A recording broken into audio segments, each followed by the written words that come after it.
నమస్కారం. నా పేరు వెన్నమల్ల రవి.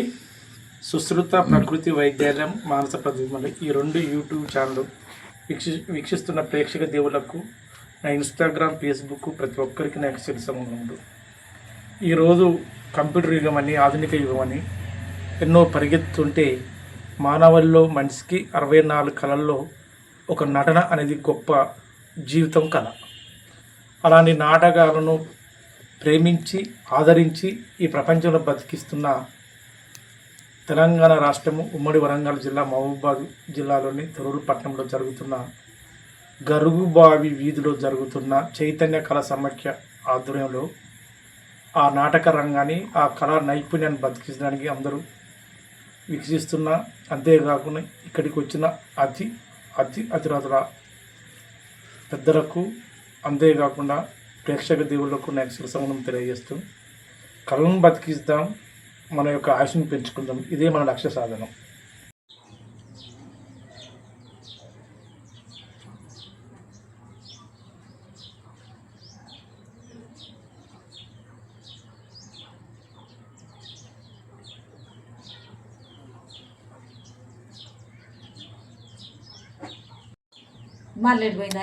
మొదలారా మళ్ళీ నోరెందుకు ఒకటి మాగే కార్యక్రమాలు అనేటువంటివి ప్రారంభమై నేటికి 4వ రోజు. నేడు ఈ 4వ రోజు సభా కార్యక్రమానికి వచ్చినటువంటి అతిథులకు, ప్రేక్షక మహాశయులకు, కళామ తల్లి బిడ్డలకు, కళాకారులకు, మీ అందరికి కూడా కళామ తల్లి వందనాలు తెలియజేసుకుంటూ, తల్లి యొక్క పెదాల కదలిక నుంచి వచ్చినటువంటి పదాలు ఏవైతే ఉన్నాయో ఆ పదాల శబ్దం నుంచి వచ్చినటువంటి జాలువారినటువంటి తెలుగు, ఆ యొక్క తెలుగు 14వ జాతీయ స్థాయి తెలుగు ఆహ్వానిత నాటికల పోటీలు మా తొర్రూరు పట్టణమందు చేపట్టినందుకు మా యొక్క చైతన్య కళా సమాఖ్య వారికి హృదయపూర్వక కృతజ్ఞత అభివందనలు తెలియజేసుకుంటున్నాను. సభాధ్యక్షత వహించవలసిందిగా మా చైతన్య కళా సమాఖ్య ప్రధాన కార్యదర్శి అయినటువంటి గౌరవనీయులు సుంకరనేని పినాకపాణి గారిని సాదరంగా మా యొక్క స్టేజ్ మీదకి రావాల్సిందిగా వారిని పిలుస్తున్నాం. మరొక ముఖ్య అతిథిగా అయినటువంటి అక్క గౌరవనీయులు శ్రీమతి సుంకరనేని నాగవాణి గారు, child welfare committee chairperson Mahabubabad, వారిని వేదిక మీదకి సాదరంగా పిలుస్తున్నాం. శ్రీరామరెడ్డి గారి వారు, అదేవిధంగా సొంటిరెడ్డి రాజ నరసింహారెడ్డి గారిని కూడా సాదరంగా స్టేజ్ మీదకి వారిని ఆహ్వానిస్తున్నాం. లయన్ చీదిరాల నవీన్ గారు, సిఎంకే ట్రేడింగ్ ఇన్ఫ్రా డెవలప్ తొర్రూరు గారిని వేదిక మీదకి సాదరంగా వారిని ఆహ్వానిస్తున్నాం. గారిని సాదరంగా స్టేజ్ మీదకి వారిని గౌరవంగా పిలుస్తున్నాం. మండల పార్టీ అధ్యక్షుల్ని వేదిక మీదకి సాదరంగా ఆహ్వానిస్తున్నాం. రండి సార్, సాదరంగా ఆహ్వానిస్తున్నాం.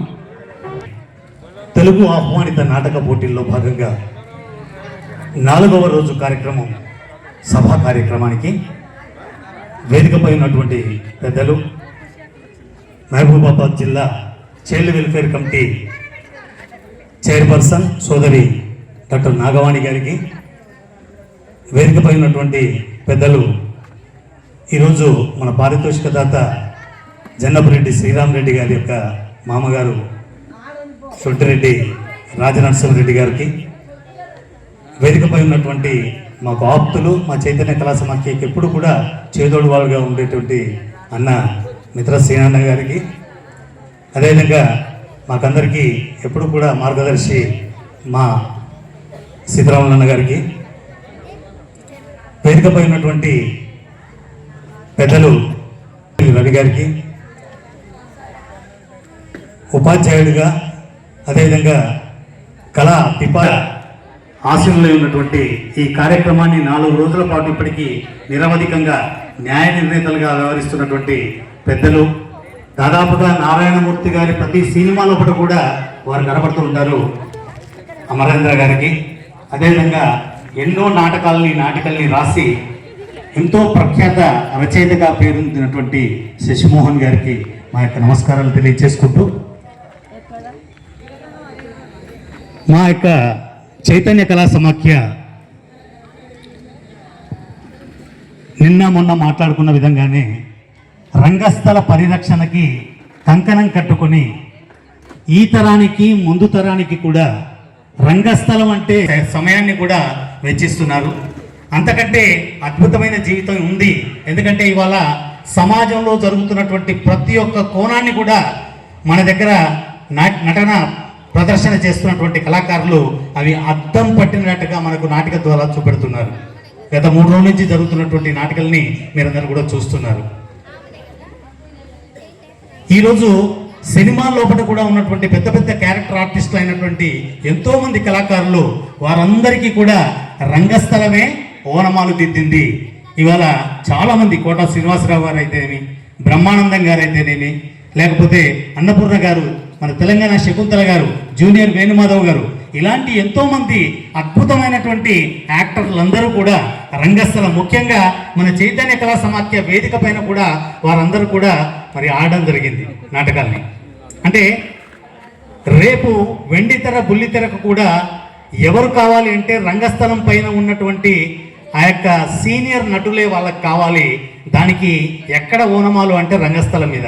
అందుకే రంగస్థలం అంటే ఏంటి అని అడగకుండా తొర్రూరు సంబంధించినటువంటి యువతకి ఇది రంగస్థలం అంటే, ఇవి నాటకాలంటే అని చూపెట్టడానికి మా ప్రయత్నం. ఎందుకంటే దాదాపు 1985వ సంవత్సరం నుంచి కూడా ఇప్పటికి 40 సంవత్సరాలు దాటి 41 సంవత్సరం గడుస్తుంది. ఇన్ని సంవత్సరాలుగా దాదాపు తన భుజస్కంధాలపై ఈ యొక్క భారాన్ని మోస్తూ అన్న ఉమ్మన్న గారి యొక్క నేతృత్వం లోపల చైతన్య కళా సమాఖ్య రథం కొనసాగుతూ ముందుకు పోతూ ఉంది. దాన్ని ఇప్పుడిప్పుడే మేము వారసత్వంగా అందుకుంటున్నాం. తప్పకుండా రేపటి తరం మేము తప్పకుండా ఆ తరానికి ఈ రంగస్థలాన్ని పరిచయం చేసి ఇక్కడి నుంచి కూడా అలాంటి కార్యక్రమాలు చేసేటువంటి వ్యక్తుల్ని తయారు చేయడమే మా యొక్క ఉద్దేశం అని చెప్పేసి పెద్దలందరికీ కూడా తెలియచేసుకుంటూ, ఈరోజు మన ఈ కార్యక్రమానికి విచ్చేసినటువంటి పెద్దలు మంచి సోమన్న గారిని ఒక్క నిమిషం మాట్లాడవలసిందిగా కోరుతున్నాం. సారీ, ఈ యొక్క చైతన్య కళా సమాఖ్య వారు నిర్వహిస్తున్నటువంటి 14వ జాతీయ స్థాయి తెలుగు ఆహ్వానిత నాటక పోటీల్లో భాగంగా 4వ రోజు కార్యక్రమాన్ని జ్యోతి ప్రజ్వలన చేసి పెద్దలందరూ కూడా ప్రారంభించవలసిందిగా కోరుతున్నాం. దయచేసి అందరినీ కూడా జ్యోతి దగ్గరికి రావాల్సిందిగా వేదికపై ఉన్నటువంటి పెద్దల్ని. దిగ్గల ఎదలో ప్రాణం పోసేందుకు చాలు యుగ కళలకు నెలవు తొరూరు అనే దానికి చిన్న చిరునామా చైతన్య కళా సమాఖ్య. తల్లి కడుపు నుండి శ్వాస తీసుకోలేని పాప జన్మాంతరం కూడా జీవితం ఉంటుందా, మధ్యలో మూస్తున్న విధంగా తెలవడానికి ఎంత కారణం, ఈ కళారంగం నుంచి రాని వ్యక్తి ఎంత సినిమా హాలీవుడే కానీ, బాలీవుడే కానీ, టాలీవుడే కానీ అక్కడ రాణించాలంటే మొదలు తల్లి హృదయంలో ఉండి తల్లి కడుపులో ఉండేప్పుడు ఎంత ఆరోగ్యంగా ఉంటుందో ఈ నాటకాల రంగం నుంచి వచ్చిన వారు మాత్రమే ఆ స్థాయికి చేరగలుగుతారు అనేది మాత్రం ఖచ్చితంగా చెప్పవచ్చును. ఇందుపై చెప్పి అన్నగారు, కోట శ్రీనివాసరావు గారు వారే కాదు, అంతకుముందు తరం ఇదే రామారావు గారు, ఇదే నాగేశ్వరరావు గారు ఉద్భవించడానికి, సావిత్రి గారు ఉద్భవించడానికి, కళా తపస్సులు ఉద్భవించిన కారణము ఈ నాటక రంగము. కాకపోతే క్యాల్కులేటర్ వచ్చింది, మనిషి ఆలోచించుకున్నటువంటి తత్వాన్ని కోల్పోయినాం మనం. కంప్యూటర్ వచ్చింది, కళామాతలను దూరం చేసుకున్నటువంటి పరిస్థితి వచ్చింది ఈరోజు. మరి ఆ సిచ్యువేషన్లో ఆర్టిఫిషియల్ ఇంటెలిజెన్స్ రావచ్చు, ఎక్కడో ఉన్న మోడీని ఇక్కడ చూపెట్టవచ్చు, ఎక్కడ ఉన్న అమితాబ్ బచ్చన్ ఇక్కడ చూపెట్టవచ్చు, కానీ వారి యొక్క లోపల ఉన్న తత్వాన్ని మాత్రం చూపెట్టలేము.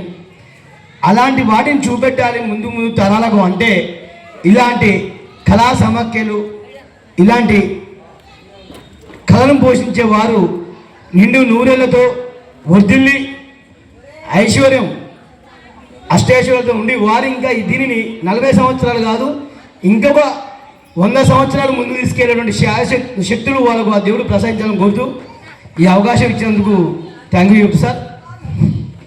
థ్యాంక్ యూ ఉన్నారు పాణి గారు, సభావేదిక మీద ఉన్న పెద్దలు ప్రేక్షక మహాశయులు అందరికీ నా నమస్కారములు. నిజంగా ఈ చైతన్య కళా సమాఖ్య 85 నుండి స్టార్ట్ అంటే మోర్ దాన్ 40 ఇయర్స్ నుండి ఎంతో శ్రమపడి చేస్తున్నారు. ఉమా గారికి మనస్ఫూర్తిగా ధన్యవాదాలు తెలియజేస్తున్నాను. మరియు ఆ కార్యవర్గ అందరూ కూడా చెమట వచ్చి తన సొంత పనులు కూడా వదులుకొని ఈ సమాఖ్య కొరకు ఈ కార్యక్రమంలో నిమగ్నమైనందుకు వారికి కూడా నా యొక్క ధన్యవాదాలు తెలియజేస్తున్నాము. ఇదే విధంగా ఈ కార్యక్రమాలు ముందు కొనసాగాలని వారికి బలం ఇవ్వాలని కోరుకుంటూ ఈ అవకాశం ఇచ్చిన మీ అందరికీ కూడా నా నమస్కారం తెలియజేస్తూ ముగిస్తున్నాను. వేదికపైనటువంటి చైతన్య కళా సమైక్య రాష్ట్ర స్థాయి 14వ రాష్ట్ర జాతీయ స్థాయి నాటక ఆహ్వానోత్సవానికి ముఖ్య అతిథులుగా విచ్చేసినటువంటి కొత్తపల్లి రవి గారికి మరియు మచ్చ సోమన్న గారికి మరియు సిడబ్ల్యూసి చైర్మన్ నాగవాణి గారికి సీతారామ గారికి మరియు అదేవిధంగా రంగన్నకు మరియు ఈ కళా సమైక్య ప్రెసిడెంట్ అయినటువంటి ఉమా గారికి కార్యదర్శి అయినటువంటి ఈనక పాణి గారికి నా ముందున్నటువంటి ప్రేక్షకులకు నా యొక్క హృదయపూర్వక నమస్కారం. ముఖ్యంగా ఈ కళా సమాఖ్య 85 నుంచి ఈ విధంగా ఇప్పుడు వచ్చిన రోజులలో నాటక ఉత్సవాలను ఈ విధంగా ఉమా గారు ముందుండి నడిపేయడం అంటే సరే చెప్పడానికి ఈజీగా ఉంటుంది కానీ నడిపేయడానికి చాలా కష్టం ఉంటుంది. అట్లాంటిది 85 నుంచి ఇప్పటి వరకు నాటక రంగాన్ని ఈ విధంగా నాటకాలను ఎక్కడి నుంచో జాతీయ స్థాయి ఎక్కడి నుంచో తీసుకువచ్చి ఇక్కడ తొర్రూరు కాడ నడపడం అంటే చాలా చిన్న సమస్య కాదు. అయినా కూడా గత 40 ఇయర్స్ నుంచి నడిపినందుకు వారికి నా హృదయపూర్వక ధన్యవాదాలు. చదువు థ్యాంక్ యూ. వారిచ్చినటువంటి సందేశానికి సభకు నమస్కారం. ఈరోజు నాటికలను వీక్షించే వారే కరువవుతున్నారు. కారణం టెక్నాలజీ పెరిగి సెల్ ఫోన్లు ఉండటం వల్ల ప్రతి ఒక్కరి జీవితం సెల్ ఫోన్ అయిపోయింది. ఇలా సినిమాలకు అడిక్ట్ అయింది. ఆ సినిమాల్లో నటించడం అనేది చాలా తక్కువ పాత్ర. టేకులు తీసుకొని అక్కడ డైరెక్టర్ చెప్పినట్టు చేసుకుంటూ పోతాడు.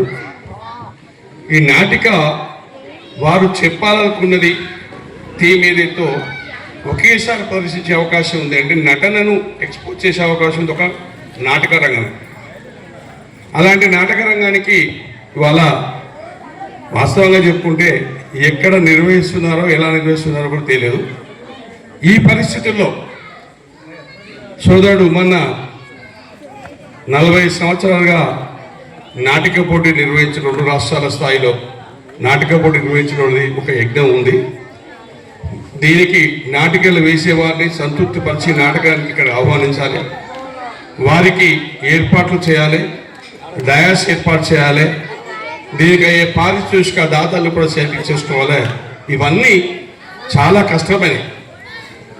మరి ప్రారంభించాం, దీన్ని మధ్యలో వదిలిపెట్టొద్దు, ఏదైనా మనం ఒక సేవా రంగంలో ఒక కళను పోషించాలన్న ఉద్దేశంతో ఈ రోజు వరకు నడిపిస్తున్నాం. దీని కంటిన్యూషన్ చాలా కష్టాలు తెచ్చుకుని ఈ చైతన్య కళా సమాఖ్యలో ఎంతోమంది సభ్యున్నారు. వీరందరూ ఇవాళ ఎవరో ఒకరు భుజాన్ని వేసుకుని కొంతమంది ఇవాళ కార్యక్రమం నడిపిస్తున్నారు.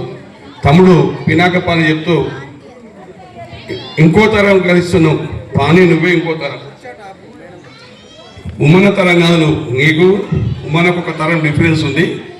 20 ఏళ్ళకు 25 ఏళ్ళకు ఒక తరం అంటే ఇప్పుడు 40 సంవత్సరాలు అంటే ఇంకో 10 సంవత్సరాలు 2 తరాల కార్యక్రమం ఇప్పటికి అయిపోయి ఉంటుంది. ఈ సందర్భంగా వీక్షకులకు ఇక్కడికి వచ్చిన వాళ్ళకు రానవారికి చెప్తుంటే మనం వచ్చి ప్రదర్శన వీక్షించిన వారు ఆనందపడతారు. సరే వారికి వచ్చే కష్ట సుఖాల్లో మనం ఎంతవరకు భాగస్వామ్యం అవుతుందో లేదో కానీ జనాన్ని సెల్ ఫోన్లకు కాకుండా ఆయన నాటక రంగాన్ని కూడా ప్రోత్సహించాలని కోరుతూ ఈ అవకాశం మీ అందరికీ మరొకసారి ధన్యవాదాలు చెప్తున్నాను. చైతన్య కళా సమాఖ్యకి ఒక గుర్తింపు. దాదాపు తెలంగాణ లోపల ఒక 2-3 పరిషత్తులు మాత్రమే ఇలాంటి నాటకోత్సవాలు నిర్వహిస్తాం. ఈరోజు అగ్రగామిగా ఉంది మన చైతన్య కళా సమాఖ్య. ఇదే కాకుండా మనకున్నటువంటి ఉమ్మడి తెలుగు రాష్ట్రాల లోపల ఆ పరిషత్తులలో టాప్ 5లో ఈరోజు మన చైతన్య కళా సమాఖ్య ఉంది.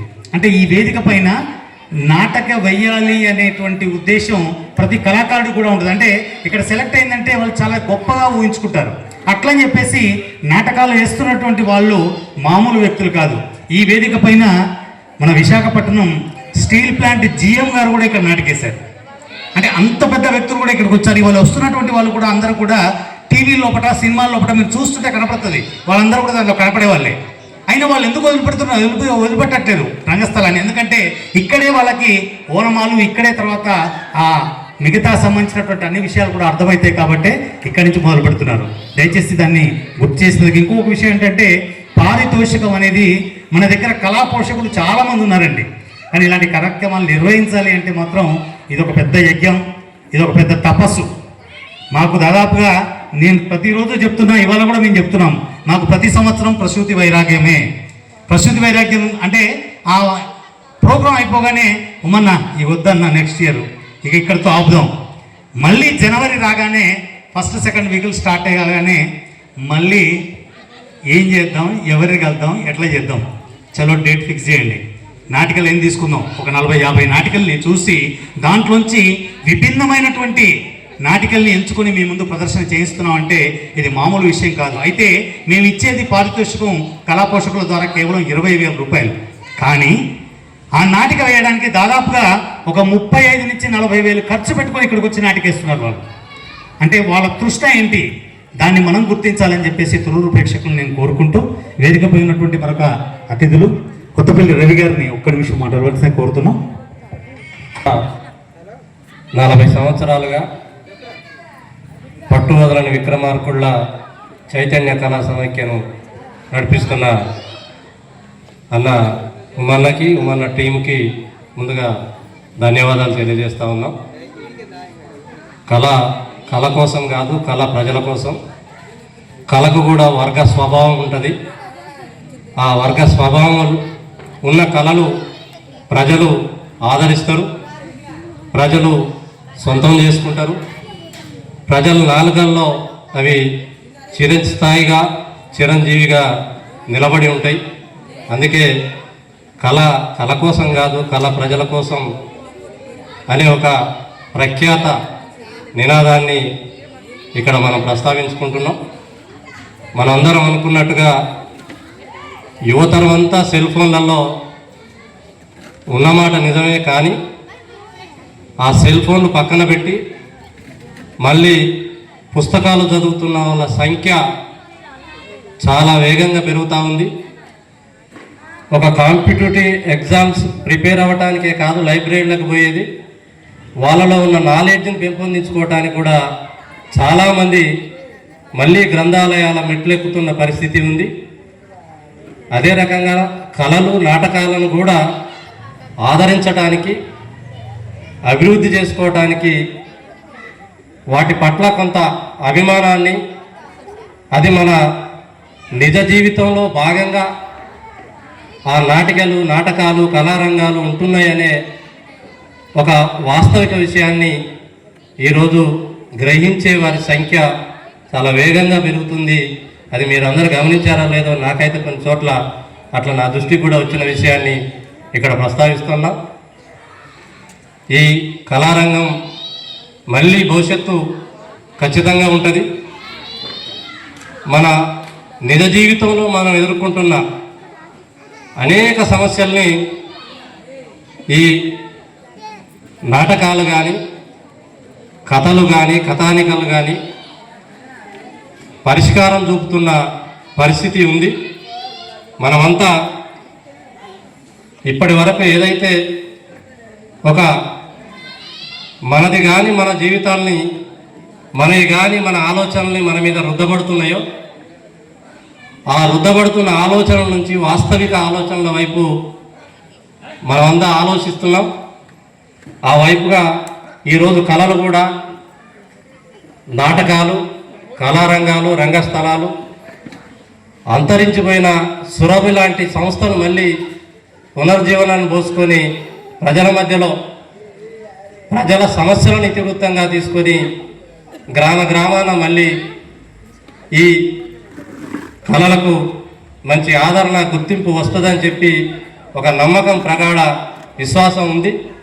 దాన్ని ఈ చైతన్య కళా సమైక్య కూడా ఇదే తరహాలో కొనసాగిస్తూ ముందుకు తీసుకుపోవడానికి వాళ్ళ టీం నాయకత్వం అంతా సమిష్టిగా కృషి చేస్తుంది, భవిష్యత్తులో చేయబోతుందని చెప్పి తెలియజేస్తూ ఈ అవకాశం ఇచ్చిన చైతన్య కళా సమైక్యకు హృదయపూర్వక ధన్యవాదాలు తెలియజేస్తూ మా కులం మంచితనం, మా మతం మానవత్వం అనేటువంటి నానుడిని తీసుకుని ఆనాడు ప్రారంభించడం జరిగింది. ఆనాటి నుంచి ఈనాటి వరకు కూడా ఎన్నో రకాలైనటువంటి కార్యక్రమాలు చేస్తూ ఈరోజు 14వ జాతీయ స్థాయి నాటకోత్సవాల్ని నిర్వహించుకుంటున్నాం. ఈరోజు ఈ యొక్క 4వ రోజు జాతీయ స్థాయిలో నిర్వహిస్తున్నటువంటి నాటకోత్సవాలకి ముఖ్య అతిథిగా విచ్చేసినటువంటి సోదరి డాక్టర్ సుంకరనేని నాగవాణి గారు, child welfare committee chairperson Mahabubabad గారిని మాట్లాడవలసిందిగా కోరుతున్నాం.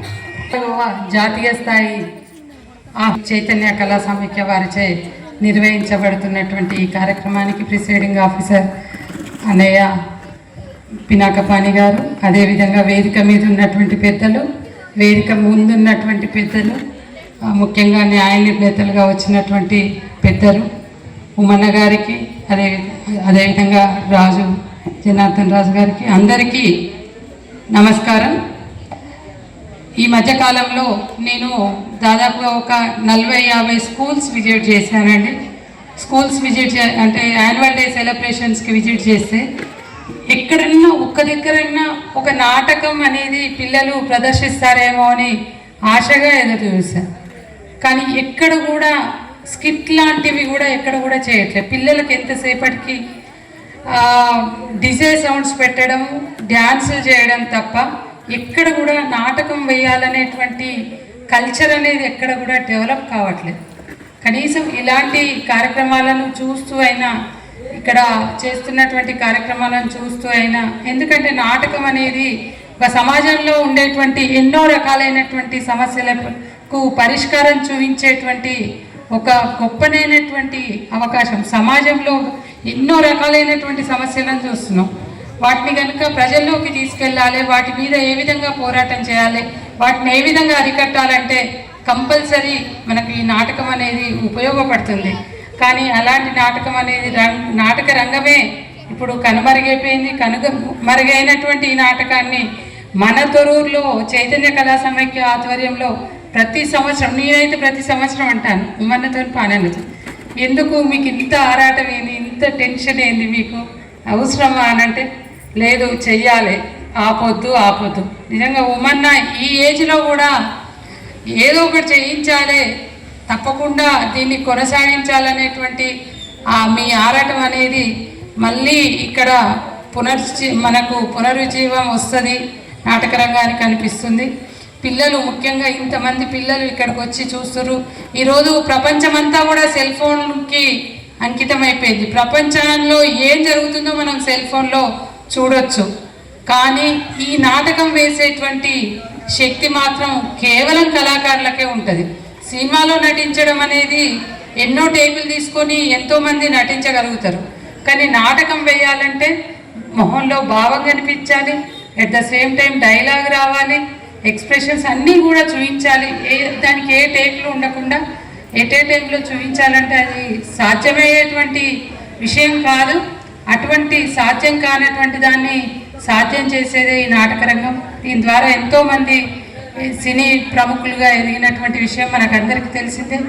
ఇంకా కాకపోతే మన తొర్రూరులో ఒక కంపల్సరీ ఒక ఆడిటోరియం లాంటిది ఇప్పుడు మన కాళోజీ కళాక్షేత్రం నిర్మించారు వరంగల్లో. ఆ విధంగా మనకు ఒక ఆడిటోరియం లాంటిది ఉంటే ఇలాంటి దాన్ని ఇంకా ఎంకరేజ్ చేయడానికి పిల్లలు ఉంటారు, వాళ్ళను ఏదైనా నాటకం వేయించాలంటే అటువంటిది కనుక ఉంటే సడన్గా తీసుకెళ్ళి ఇటువంటి ప్రోగ్రామ్స్ చేయడానికి అవకాశం ఉంటుంది. ఆ దిశగా ఈ కళా సమాఖ్య వాళ్ళు అందరూ కూడా కొంతమంది నాయకులను కలిసి మన దగ్గర ఉన్నటువంటి ఎమ్మెల్యే గారు, ఎంపీ గారు, లేకపోతే ప్రజాప్రతినిధులందరి సహకారంతో దాన్ని సుసాధ్యం చేయాలని, పిల్లలను మళ్ళీ ఈ దిశగా మళ్లించాలి. ఇప్పుడు ముఖ్యంగా యువత గంజాయిలో పడిపోయి మగ్గిపోతుంది. ఇవాళనే మా దగ్గరికి ఒక కేసు వచ్చింది, 5 మరిపేడలో దొరికారు. గంజాయి ట్రాన్స్ఫర్ చేస్తూ దాంట్లో ఒక మైనర్ అబ్బాయి, ఇంటర్ ఫస్ట్ ఇయర్ చదివేటువంటి అబ్బాయి, వాడిని వాళ్ళ తల్లి పట్టుకొని వస్తే నిజంగా చాలా బాధ అనిపించింది. వాడు నేను ఊరికేనే ఉన్నా మేడం, వాళ్ళ దగ్గర కూర్చొని ఉంటే పట్టుకొచ్చిండ్రా అని అంటాడు. కానీ అది తప్పు. అంటే పిల్లలు అట్లా చెడు మార్గంలో పోకుండా తల్లిదండ్రులు ఇటువంటి దిశ వైపు కనుక ప్రయాణించేటట్టుగా చేస్తే కొత్త ఇటు నాటక రంగం వైపు అనే కాకుండా వారికి చదువుకోవడానికైనా ఆ టీవీ నుండి అటువంటి వాటి వైపు నుండి మాదక ద్రవ్యాల నుండి ఈ దిశగా తీసుకొస్తే కొంత మార్పు అనేది రావడానికి అవకాశం ఉంటుంది. ఎక్కువ మాట్లాడాలంటే కూడా సమయాతీతం అయిపోయింది. నాటకాలు చూడడానికి మేము కూడా చాలా ఇన్ని రోజులు కుదరలేదు. కంపల్సరీ నాటకాలు చూడాలనేటువంటి ఆలోచనతో వచ్చాము కాబట్టి ఎక్కువ టైం తీసుకోకుండా నేను ఈ అవకాశాన్ని నాకు ఇచ్చినందుకు థ్యాంక్ యూ వెరీ మచ్ అండి. దీన్ని ఇదే విధంగా కొనసాగించాలని ఈ సందర్భంగా తెలియజేస్తున్నాను. Thank you. ఆయనకు చాలా శక్తి ఉంది. ఎందుకంటే అన్ని రంగాల గురించి కూడా అనర్గళంగా ఎంతసేపు అయినా కూడా కూర్చోబెట్టి చెప్పగలిగేటువంటి శక్తి ఉన్నటువంటి వ్యక్తి ఉమన్న గారు. నెక్స్ట్ మేము చేసేటువంటి కార్యక్రమాలు కూడా పిల్లలకి డ్రా తీయడం జరుగుతుంది. ఆ డ్రాలో తీసిన తర్వాత ఇక్కడ కనుక ఆ వ్యక్తి, ఆ సోదరిమణి లేకపోతే మాత్రం దాన్ని పక్కన పెట్టేసి మరొక కూపన్ తీసి వారికి ఆ బహుమతిని అందించడం జరుగుతుంది. దీన్ని గుర్తించాల్సిందిగా కోరుకుంటూ కొద్దిసేపట్లో మీ ముందు శ్రీ గోవాడ వెంకట్ గారు, కీర్తిశేషులు కత్రోజు వెంకటేశ్వరులు, బుల్లెట్ వెంకన్న గారి జ్ఞాపకార్థం పారితోషిక దాత గౌరవనీయులు తొర్రూరులో 14 సంవత్సరాల నుంచి కళాయజ్ఞం చేస్తున్నటువంటి చైతన్య కళా సమాఖ్య వారి యంత్రాంగం అందరికీ కూడా మా గోవాడ క్రియేషన్స్ తరఫున అభినందనలు. ఇచ్చేసినటువంటి ప్రేక్షకులకి, న్యాయ నిర్ణేతలకి, కళాభిమానులకి, కళా పోషకులకి మా గోవాడ క్రియేషన్స్ హైదరాబాద్ వారి తరఫున నమస్సుమాంజలి. మరికొద్ది క్షణాల్లో గోవాడ క్రియేషన్స్ హైదరాబాద్ వారి రచన శ్రీమతి జ్యోతిరాజ్ బి శెట్టి, దర్శకత్వం డాక్టర్ వెంకట్ గోవాడ. ప్రేక్షకులకు ఒక చిన్న మనవి. ఇందాక పినాకపాణి గారు చెప్పినట్టు ఉమా గారు పెద్దలు ఎంతో కాలంగా చేస్తున్నటువంటి ఈ కళాయజ్ఞంలో ఎంతో డబ్బు వెచ్చించి కళని బ్రతికించాలని, కళని ముందుకు తీసుకెళ్లాలని వాళ్ళు పడుతున్నటువంటి తాపత్రయానికి ఈరోజు ఇక్కడికి వచ్చిన ప్రేక్షకులే నిదర్శనం. ఆ నాటికని ఆశాంతం చూడండి, ఆశీర్వదించండి, డిస్టర్బ్ చేయకండి. పిల్లలు అల్లరి చేస్తుంటే పెద్దవాళ్ళు నిశ్శబ్దాన్ని పాటించమని చెప్పండి. పక్కనే రహదారి ఉంది, వచ్చేపోయే వాళ్ళకి డిస్టర్బ్ కానివ్వకండి. నాటికని మాత్రం ఆశాంతం సైలెంట్గా తిలకించండి. అంత డబ్బు ఖర్చు పెట్టి వీళ్ళందరూ నిర్వాహకులు ఏర్పాటు చేసింది మీ సెల్ ఫోన్ని స్విచ్ ఆఫ్ చేసి, ఇప్పుడు నేను చెప్తుంటే కూడా మాట్లాడుతున్నారు కొంతమంది. దయచేసి పెద్దలందరికీ రిక్వెస్ట్, మనవి, నిశ్శబ్దాన్ని పాటించండి. చిన్నపిల్లల్ని నిశ్శబ్దాన్ని పాటించమని అలవాటు చేయండి. మీ సెల్ ఫోన్స్ని సైలెంట్ లేదా స్విచ్ ఆఫ్ మోడ్లో పెట్టుకోండి. ధన్యవాదాలు. మరికొద్ది క్షణాల్లో గోవాడ క్రియేషన్స్ హైదరాబాద్ వారి అమ్మ చెక్కిన బొమ్మ నాటిక, రచన శ్రీమతి జ్యోతిరాజ్ బి శెట్టి, దర్శకత్వం డాక్టర్ వెంకట్ గోవాడ.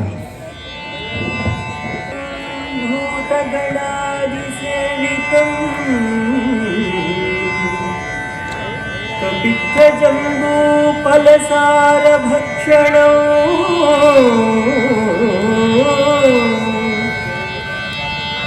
ఉమాసుతం శోక వినాశకారణం నమామి విఘ్నేశ్వర పాద పంకజం నమామి విఘ్నేశ్వర పాద పంకజం. గురుర్బ్రహ్మా గురుర్విష్ణు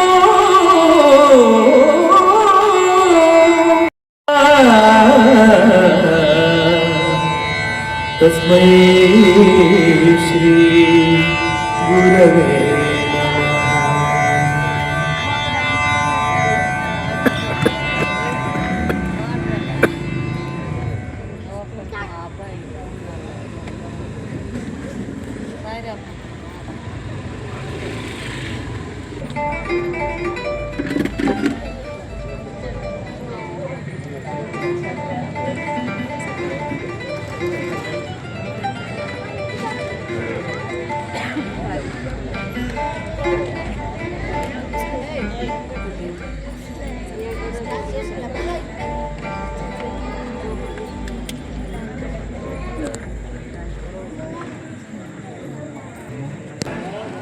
సివిల్ సర్వీసెస్ పరీక్షలో టాపర్గా నిలిచి ప్రస్తుతం టాక్ ఆఫ్ ది కంట్రీ అయిన వెన్నెల ఐఏఎస్ గారికి అభినందనలు తెలియజేస్తూ సత్కారం అందుకోవడానికి వేదికకు సాదరంగా స్వాగతం పలుకుతుంది.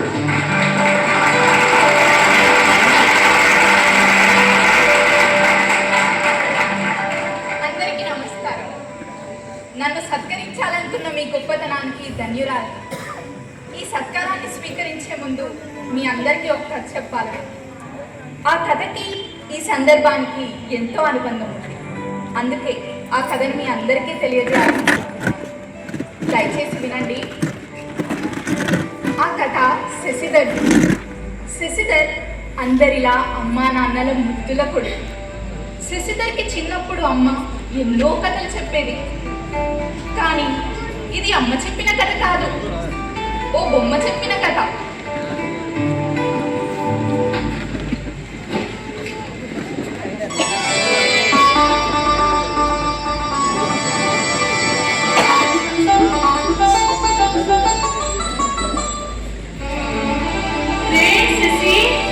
ఏంట్రా ఈ కట్టు బొట్టు గౌను భలే అన్నా తెలుసా? అవును, ఈ గౌను ఎక్కడరా? ఇది యువరాజ్ డ్రెస్ అమ్మా. మన మామయ్య వచ్చినప్పుడు మర్చిపోయాడు. కనిపించిందని వేసుకున్నా. ఈ ఆడపిల్ల బట్టల్లో నేను అలా చూస్తూ ఉండిపోవాలనిపిస్తుందా? ఎంత ముద్దొస్తున్నావో. నాకు ఆడపిల్లలు లేకపోతే తీరిపోయినట్టు. ఇలా నీకు చూస్తుంటే నా దిష్టి తగిలేలా ఉందిరా నీకు.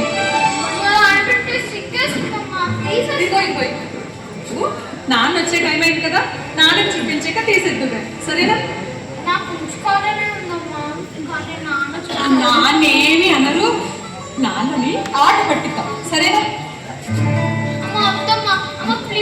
నాన్న వచ్చినట్టున్నాను, నేను చెప్పాను వెనక్కి వెళ్ళిపోదు.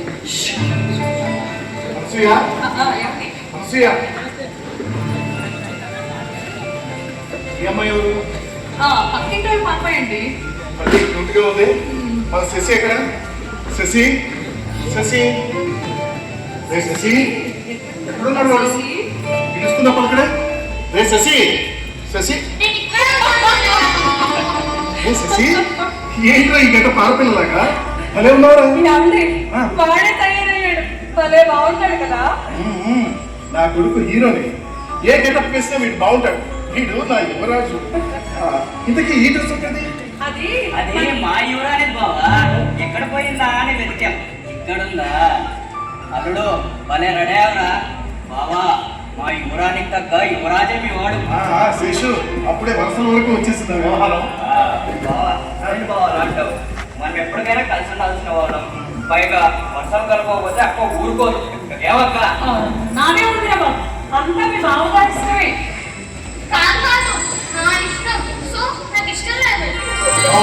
ఇష్టపడాల్సింది వాడే కదా. ఏమంటావు అనసూయ? అనసూయ, మా ఇద్దరిని ఇలా చూస్తుంటే నీకు అసలుగా ఉంది కదా. కలెక్టర్ బాబు అని పిలిచేది. నన్ను అలా చూడాలని మా అమ్మకి ఎంతో కోరిక. ఈ అమ్మలందరినీ ఇస్తేనే. సరే కానీ మీరు నాకు ఇచ్చిన సర్ప్రైజ్ కంటే ఇంకా మంచి సర్ప్రైజ్ నేను మీకు ఇస్తాను.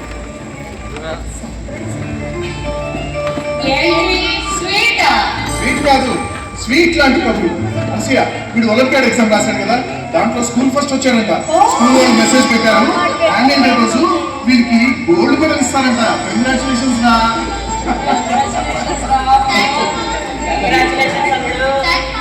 శశి, నువ్వు ఇలాగే బాగా చెప్తున్నావు, చాలా గొప్పవాడి బాబా, మాకు మంచి పేరు తీసుకురావాలి. సరేనా? మరి ఏది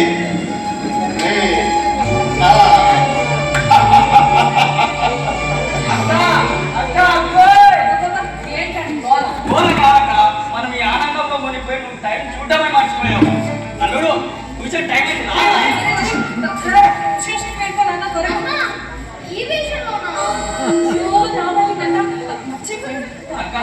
తీసుకురా అక్క.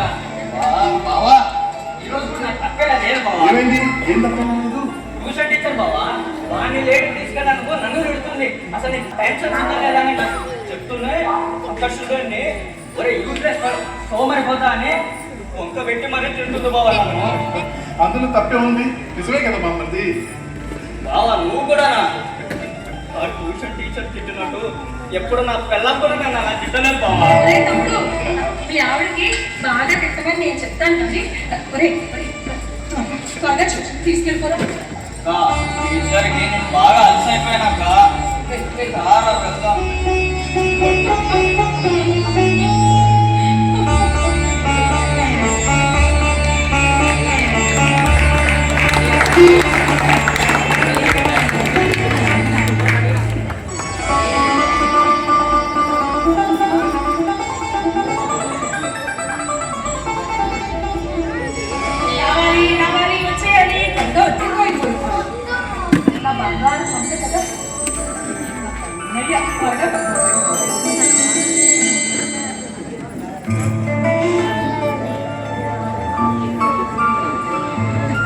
కాకుండా స్పోర్ట్స్ లో కూడా టాపర్ గా నిలిచి ఈ సంవత్సరం స్టూడెంట్ ఆఫ్ ద ఇయర్ గా మాస్టర్ శశి ఎంపికయ్యాను. Give him a big round of applause.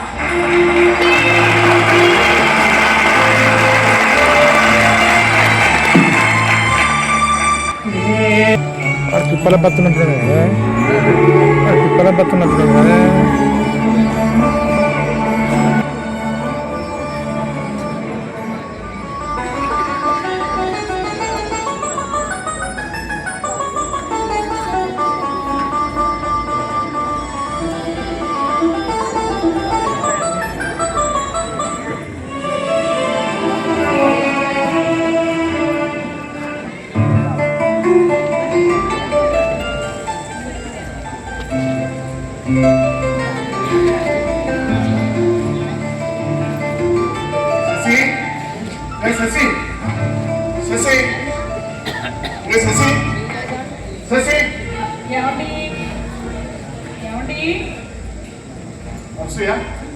Shashi ఎక్కడ?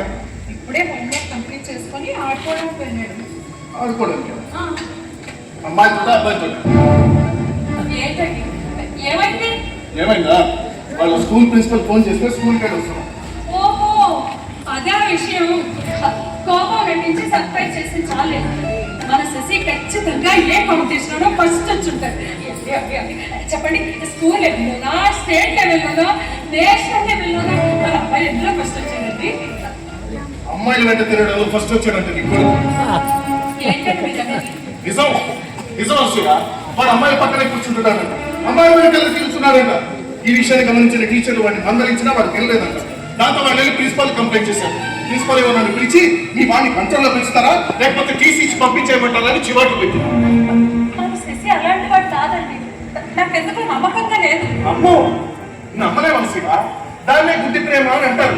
తల్లిదండ్రులకు బిడ్డలు ఎప్పుడు అలాగే కనిపిస్తారు. పిల్లల తప్పుడు ఆలోచనలు వ్యవహారాలన్నీ బయట వాళ్ళకే ముందు తెలుస్తాయి. ఆఖరిగా తెలిసేదే తల్లిదండ్రులు.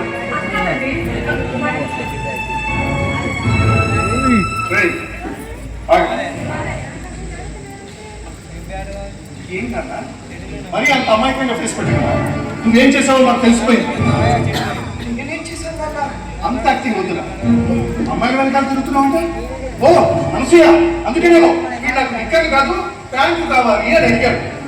ఎలా అమ్మాయిని పడేటంతేనా? అదేం లేదన్నా, వాళ్ళంతా నా ఫ్రెండ్స్, వాళ్ళు చాలా మంచి వాళ్ళు. అబద్ధం మాట్లాడితే నాకు చీరేస్తాను. అయినా ఆడపిల్లలతో నీకు ఫ్రెండ్షిప్ ఏంట్రా? ఆడపిల్లలతో ఫ్రెండ్షిప్ చేయకూడదు, అందులో తప్పే ఉంది. ఏంటి వీడు తప్పైందని నాకు అనుకుంటే తప్పే ఉందంటారేంటి? మగపిల్లాడివి, ఆడపిల్లలతో నీకేం పడ్డా? చూడు, నువ్వెంతలో ఉండాలో అంతలోనే ఉండు. ఇంకొకసారి నువ్వు ఆడపిల్లలతో పెట్టినట్టు తెలిస్తే నేను ఏం చేస్తానో నాకే తెలియదు. మాకు మంచి పేరు తీసుకురాకపోయినా పర్లేదు, కానీ చెడ్డ పేరు మాత్రం తీసుకురా. శశి, ఏంటి ఇదంతా? అమ్మాయిలంటే అక్క చెల్లెలా చూడాలని, వాళ్ళతో మిస్బిహేవ్ చేయకూడదు నీకు ఎప్పుడూ చెప్తూ ఉంటానా లేదా? ఎందుకు ఇలా ప్రవర్తిస్తున్నావు? నేను నిజంగా వాళ్ళతో చెడుగా ప్రవర్తించలేదమ్మా. మరి ప్రిన్సిపల్ మాట్లాడితే అలా ఎందుకు చెప్పారు? వాడు అబద్ధం చెప్పారంటావా? శశి, ఏంటో ప్రవర్తించుకున్నావు? తప్పు చేసావా? ఏది ఏంటి ఏమైందిరా? శశి, ఏమైంది నాన్న? నీకెలా చెప్పాలో నాకు అర్థం కావట్లేదమ్మా. అసలు నాకు ఏదే అర్థం కావట్లేదమ్మా. శశి, ప్రతి విషయాన్ని అమ్మతో నాన్నతో పంచుకోవాలని నీకు చెప్పారా లేదా? శశి, ఏమైందిరా? నాతో కూడా చెప్పకుండా నేను అమ్మనిరా, ఎందుకైనా భయపడుతున్నావు? ఈ ప్రాబ్లం ఏంటో నాతో చెప్పు. అమ్మా, నాకు చాలా ప్రాబ్లమ్స్ ఉన్నాయమ్మా. ఏంటా ప్రాబ్లమ్స్? నాన్నకు తెలిస్తే కోపడతానమ్మా. నేను నేను చూసుకుంటాను. అసలు ముందు విషయం ఏంటో చెప్తాను, చెప్పు. నాకు ఆడపిల్లలా ఉండాలని ఉందమ్మా. ఆడపిల్లలాగా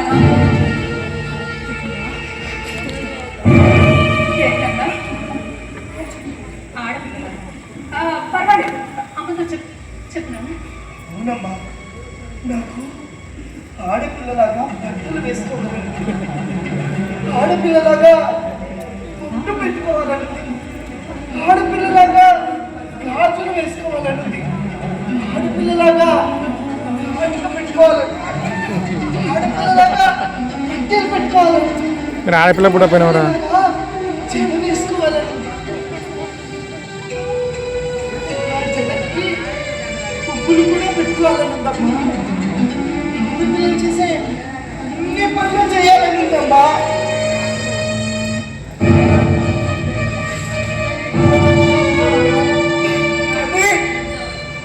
కానీ నేను అమ్మాయిల దగ్గర ఉండలేకపోతున్నానమ్మా.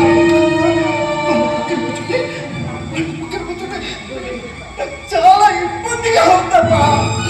నేను అమ్మాయిల దగ్గర మరి ఈ విషయాలన్నీ నాకు ఎందుకు చెప్పలేదు నాన్న?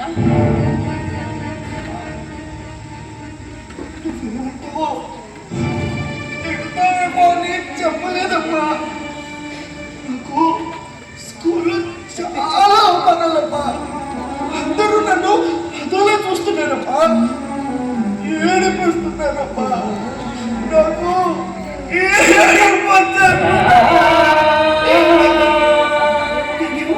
నేనేమో అమ్మాయి దగ్గర కూర్చోలేకపోతున్నాను, అమ్మాయిలేమో అమ్మాయిలని నన్ను దగ్గరికి రానివ్వట్లేదు. ఎవరికీ కాకుండా ఒంటరైపోతున్నానమ్మా. అసలు నాకేమవుతుందమ్మా? నాకేమవుతుందమ్మా? నీకేం కాలేదురా, నీకేం కాలేదు, నేనున్నా కదా. శశి, నువ్వు ఒంటి పిరిపోడురా, అందుకే లేనిపోయినవన్నీ ఊహించుకుంటే ఇలా ఆలోచిస్తున్నావు. ఏం కాలేదు, ఇలా ఏం కాలేదు. అక్కడ అల్లరి చేసే వాళ్ళు పురుగు వాస్తు ఉన్నట. రేపు ప్రోగ్రామ్ చేసిన యూట్యూబ్ చేసే వాళ్ళందరూ వాళ్ళ కంప్లైంట్ తల్లిదండ్రులు బయటికి పంపించద్దు. మెయిన్ కథ అది. లైట్ కూడా కొడుతుంది అంటే ఎంతవరకు వాళ్ళు తెగించారు ఒకసారి ఆలోచించండి.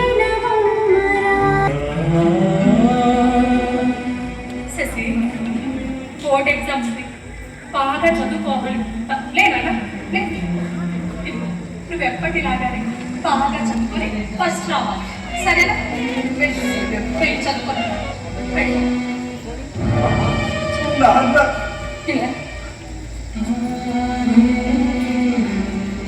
ఇలా చూడు, ఈ విషయాలు ఏంటి నాన్నకు చెప్పండి. ఒకవేళ చెప్పాల్సి వచ్చినా నేను కోపడకుండా నేను చేసుకుంటాను కదా. నువ్వు మాత్రం నువ్వేమీ ఆలోచించకుండా ప్రశాంతంగా చదువుకోవాలి, సరేనా? నా మాట వింటావా? పెళ్లి నీ దగ్గర మీరు చదువుకోవాలి.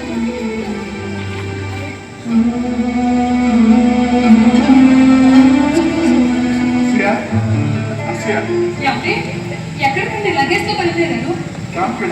ఇదేంటి సడన్ గా చెప్పనే లేదు? నాకు కూడా సడన్గానే చెప్పారు ఆఫీస్ నుంచి వచ్చేటప్పుడే నీకు చెప్దాం అనుకున్నాను, కానీ స్కూల్ వాళ్ళు ఫోన్ చేస్తే హడావుడిగా వెళ్ళాల్సి వచ్చింది. సరే కానీ నేను రావడానికి 2 రోజులు సమయం పడుతుంది. నీకు తోడుగా ఉంటాడు మీ తమ్ముడు రమ్మని చెప్పు, నేను కూడా ఫోన్ చేసి చెప్తాను.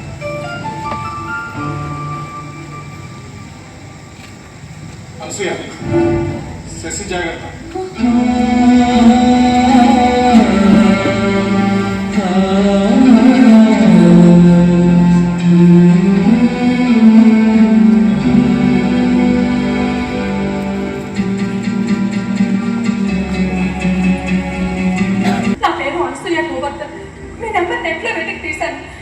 ఇప్పుడు మా అబ్బాయి వయసు 15 ఏళ్ళు. తను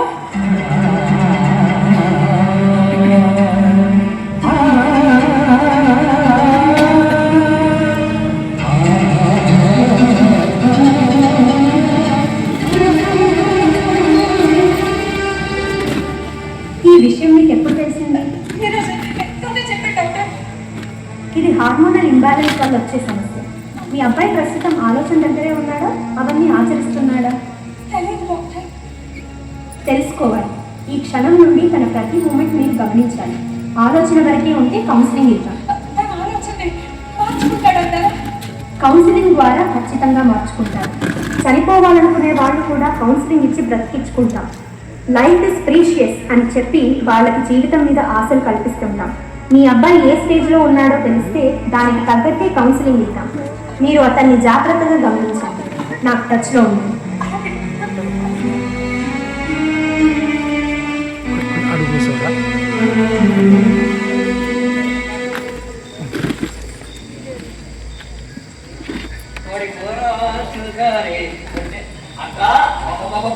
నీ చేతి వంటే వంటక్క.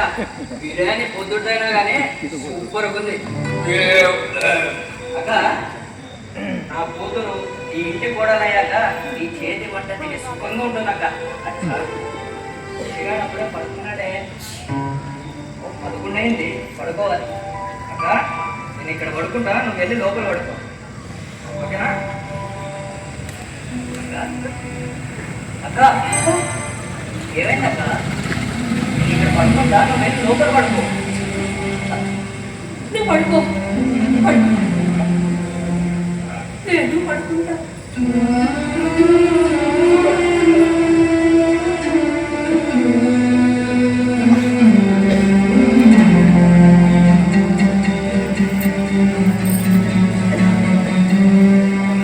తెలుసుకోవాలి. ఈ క్షణం నుండి తన ప్రతి మూమెంట్ మీరు గమనించాలి. ఆలోచన వరకే ఉంటే కౌన్సిలింగ్ ఇద్దాం.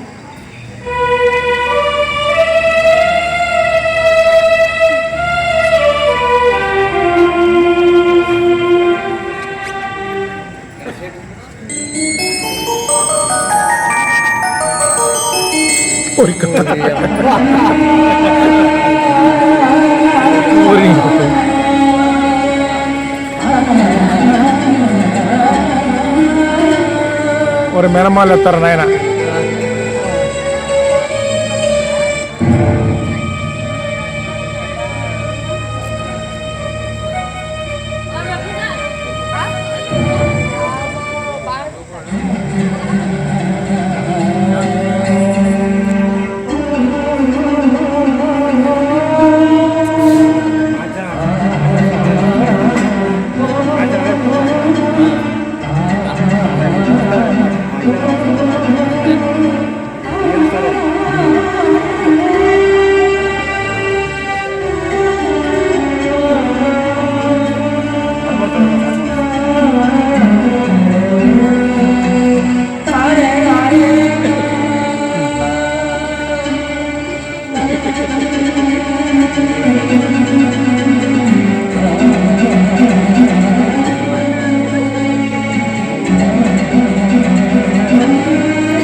ముగ్గులు కూడా పోతున్నారట.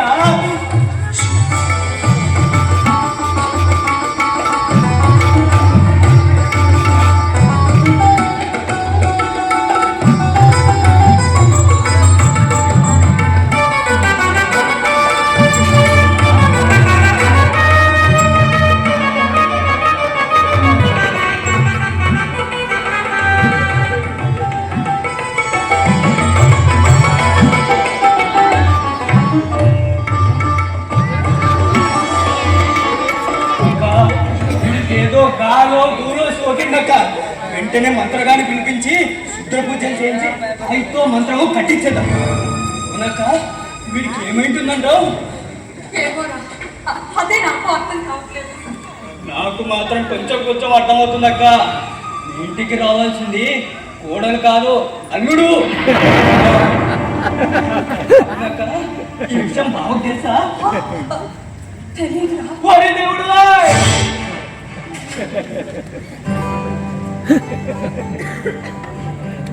అలా అమ్మ డాక్టర్ సలహాలు సూచనలు తీసుకుంటుంటే మరోపక్క మామయ్య శేషు మాత్రం క్షుద్ర పూజలు, తావీదులు, మంత్రగాళ్ళు అంటూ తన హవా నడిపించాడు కొంతకాలం. ఆ విధంగా అమ్మకు మామయ్యకు తెలిసిన శశి ఒకరోజు నాన్నకి దొరికిపోయాడు. నిపురు నిప్పును దాయగలదు కానీ నిజాన్ని దాయలేదు కదా.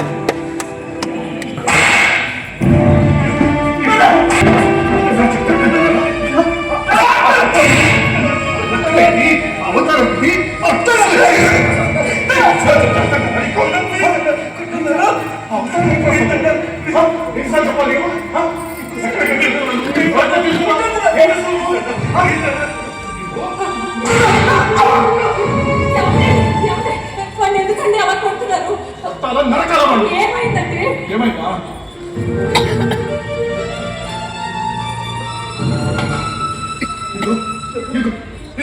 ఇవన్నీ సింగారించుకొని తిరుగుతున్నాడు వాడు. అసలు వాడిక నిన్నాడు ఇంట్లో ఉండి ఏం చేస్తున్నావు? ఏం చూస్తున్నావు నువ్వు? నీకు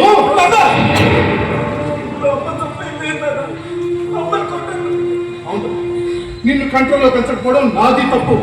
అనసూయ, వీడు నా హీరో అనుకున్నాను కదా, వీడు నా హీరో కాదు, హీరోయిన్ కూడా కాదు. వీడు చచ్చిపోతాడు. పని వచ్చే పని బతుకుంటే ఎవరిని ఉద్ధరించాలంటే వీడు మూలంగా నలుగురిలో నా పర్వం తప్పైంది. వాళ్ళతో నీకేం పని? ఎవరితోనండి? ఇచ్చిరాగాలతో తిరుగుతున్నది ఈ కోనగి నా కొడుకు.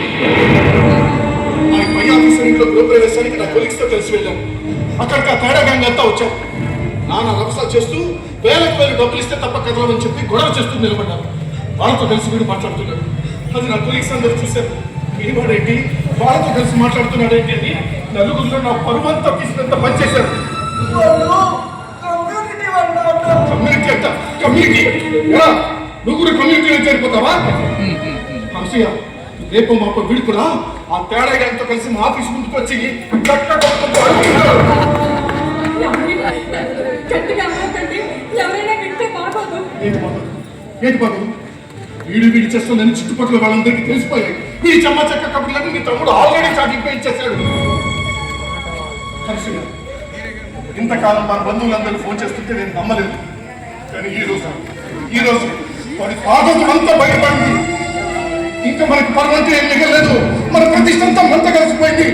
వాడిని జాగ్రత్తగా ఉండమని చెప్పు, లేకపోతే మనకి దూరంగా ఉండిపోవాల్సి వస్తుంది. చెప్పేది నువ్వు చెప్పేది నేను వినేది ఇంకేం లేదనసు.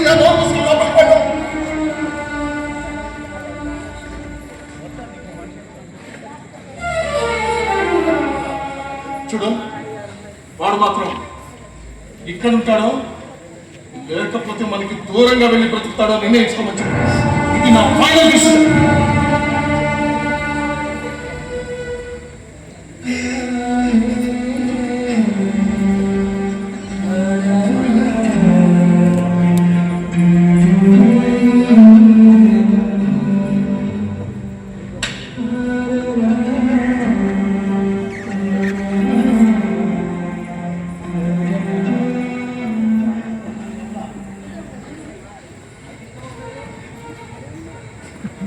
ఏమండి?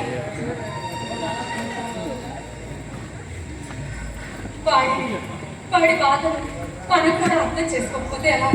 ఇంకా ఏం అర్థం చేసుకోవాలి? వాడి వైపు నుంచి కూడా కాస్త ఆలోచించు. వాడి వైపు నుంచి సరే అనుసరి, నీ వైపు నుంచి ఏం ఆలోచిస్తున్నావు చెప్పు. మనకున్న ఒక్క బిడ్డ వాడికి ఏదైనా ప్రాణాంతకమైన వ్యాధి వచ్చి ఉంటుంటే వాడు అలాగే వదిలేస్తుండేవాడు. ఒకసారి చెప్పండి. అలా అయినా పర్లేదు అనసూయ, ఏదో ఒకటి చేసి బ్రతికించుకునేవాడు. కానీ ఇప్పుడు వాడిని ఆడమగా తేడా పుట్టుకైపోయింది. మరి వాడి తప్పు మాత్రమే కాదు కదండి. అనసూయ, కన్నది మనం కాబట్టి ఏదైనా లోపం ఉంటే మనది కాదా? లేదంటే వాడిని అలా పుట్టించిన దేవుడిది కాదా?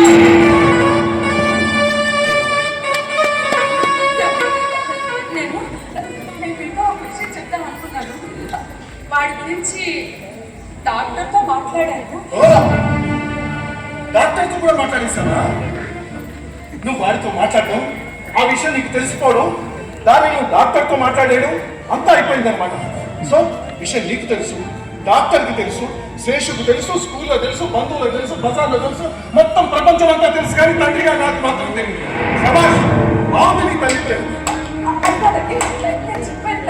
నీ కలబలి కబురుతో నన్ను ఇంకా మధ్య పెట్టాలని చూడగలను సూయ. కలబలి కబురు కాదండి, కలబలి కబురు కాదు. ఆడ మగతో కలుపుకొని మనుషులో సుమారు 20 రకాల శరీర తత్వాలు కలిగిన మనుషులు ఉంటారంట. అందులో వీడొకడు. వాడి కౌన్సిలింగ్ పెడల వాళ్ళ మార్పు వస్తుందంటండి. డాక్టర్ చెప్పారండి, వాడు మాట్లాడండి. ఇలాంటి వాడు ఏం చేసినా మారలే. ఈ ఆడంబడి వల్ల ఉన్న కొద్ది మనకు అన్ని ఇబ్బందులే. చూడు, వాడు ఉన్న చోట మనం ఉండడం కష్టం. ఏదో ఒకటి చేయాలి, ఏదో ఒకటి చేయాలి. వాడి కష్టం ఎలాంటిదైనా మనమే కదండి పంచుకోవాలి. వాడికి మనం తల్లిదండ్రులు అండి. తల్లిదండ్రులు వేసయ్య, కానీ మరి మనం పడలేము. ఈ సమాజానికి సమాధానం చెప్పలేము. నా మాట విని వాడిని ఎక్కడైనా దూరంగా వదిలేద్దాం. దూరంగా అంటే అనసూయ, మనకు అసలు పిల్లలే లేరు. ఏ అనాథ శ్రేణులను హాస్టల్లోనూ వదిలేద్దాం. వాడి జీవితానికి సరిపడా ఖర్చంతా ముందుగానే కట్టేద్దాం. అంత కర్కశంగా మాట్లాడొద్దండి. నా నిర్ణయాన్ని కాదంటే దానివల్ల వచ్చే ఇబ్బందులు నీకు, నీ కొడుకే. గుర్తుంచుకో. ఎన్ని ఇబ్బందులు ఎదురైనా, వీళ్ళ నిర్ణయం ఎలాంటిదైనా మన కాడి వాడిగా నేను చూడలేదు. ఓ, అయితే వాడిని అయిన వాడిగా నేను చూడలేదు. ఉన్న ఒక్కగానొక్క కొడుకుగానే చచ్చాడు. నేను అలా అనుకోలేదు.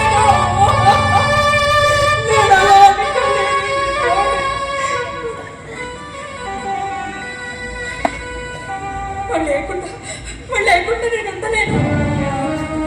వాడున్న చోట నేను ఉండలేను.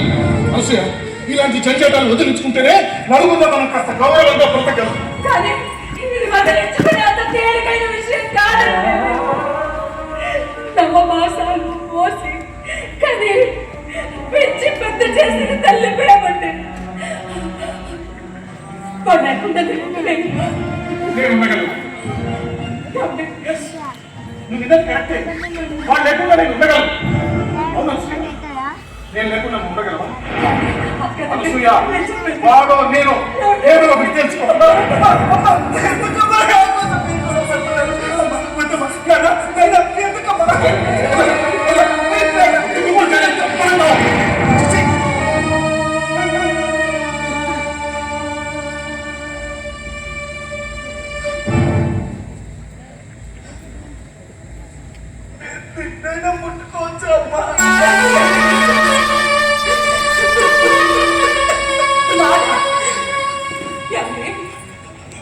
తల్లిదండ్రులు తమ బిడ్డలు క్షమించడానికి తప్పు చేసిన దగ్గరికి తీసుకుని ఆదరిస్తారు కదండి. అలాంటిది ఏ తప్పు చేయని వీడు మనం ఎందుకు శిక్షించాలి, ఎందుకు దూరం చేసుకోవాలి? వాడు ఏ పాపం చేస్తాడు? వాడు చేసే తప్పు ఏంటో చెప్పండి. చేయగలసు. నీకు ఇష్టం లేకపోతే నువ్వు కూడా వాడితో పాటు వెళ్ళిపోవచ్చు. ఎస్, నువ్వు విన్నది కరెక్టే. నేను లేకుండా నేను ఉండగలను, ఉంటాను. Please give my house. ఇదే మీ నిర్ణయమా? ఇదే మీ నిర్ణయం అంటే వెళ్ళాల్సింది మేం కాదు, మీరు. ఇప్పుడు మీరు విన్నది కూడా కరెక్టే. మీ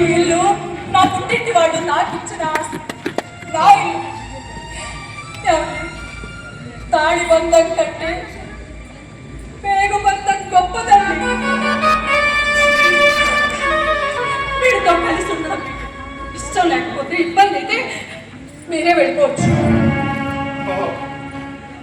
నా ఇల్లు నా ఆస్తి అని విడదీసి మాట్లాడే వరకు వచ్చింది కదా.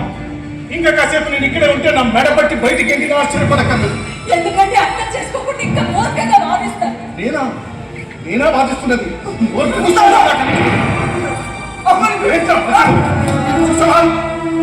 నాకెదురు నిలబడి నా కట్టు తగినంత పెద్దవాడైపోయి నీ కొడుకు నాకు విలువ గౌరవం లేని చోట నేను క్షణం కూడా ఉండను.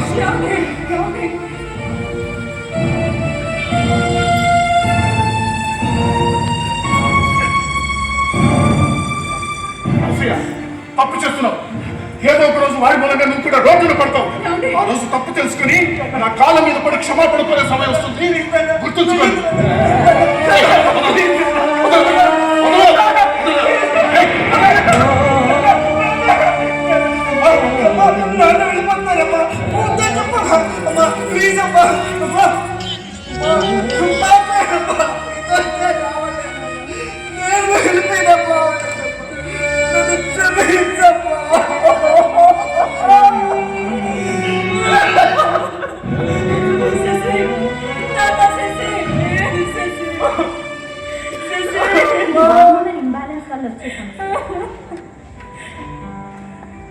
బ్రహ్మ చేసిన సృష్టిలో లోపమున్న బొమ్మరా, పాపమెవరిది శాపమెవరిది, బాధ ఎవరిది, రోదనెవరిది.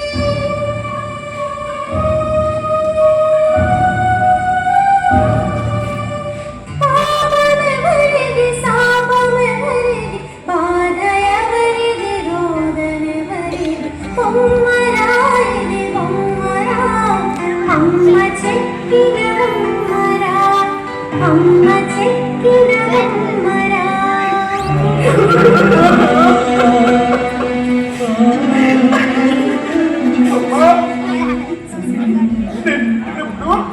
నీ కడుపులో బిడ్డ తిరిగి తీయకపోతే నీ ప్రాణానికే ప్రమాదం అని డాక్టర్ చెప్పినప్పుడు నాకేమైనా పర్వాలేదు. నా బిడ్డే నాకు ముఖ్యమంతా ఉంటా కదమ్మా. ఎందుకమ్మా అప్పుడే నేను చచ్చిపోయింటే ఈ రోజు మాకు బాధ ఉండేది కాదు కదమ్మా. బ్రతికింది బాధ పెడుతున్నానమ్మా. నేను ఎంత ప్రయత్నించినా నేను మారలేకపోతానమ్మా. పనికి కనిపిస్తున్న నేను వేరు, మనసు నా ఆలోచన వేరమ్మా. ఎందుకమ్మా దేవుడు నన్ను ఇలా పుట్టించాడు? ఇందులో నేను చేసిన తప్పేంటి? నేను చేసిన పాపం ఏంటమ్మా? నేను చేసిన తప్పేంటి? ఏ తప్పు చేయలేదురా, ఏ తప్పు చేయకుండానే చాలా పెద్ద శిక్ష అనుభవిస్తున్నావు నాన్న. నువ్వు ఏ తప్పు చేయలేదు.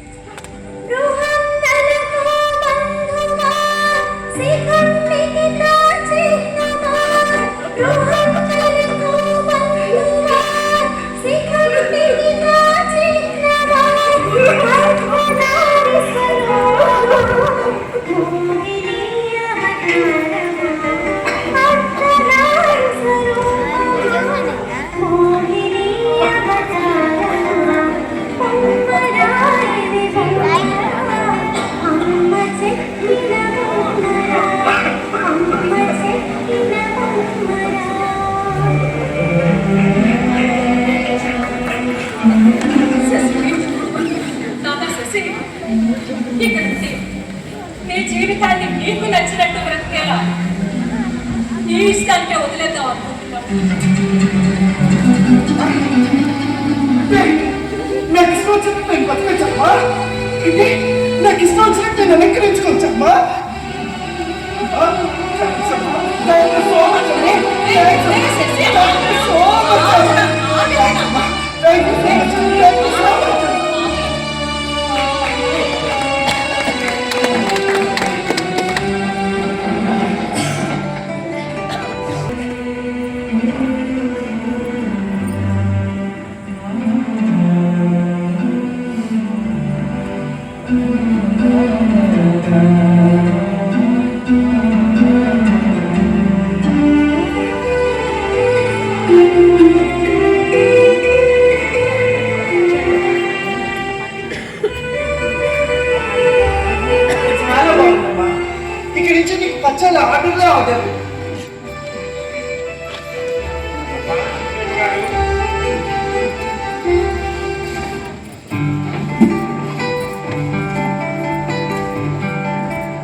థ్యాంక్ యూ అమ్మా. మీ పచ్చడి వల్ల మా వ్యాపారం బాగా రెట్టిపోయింది.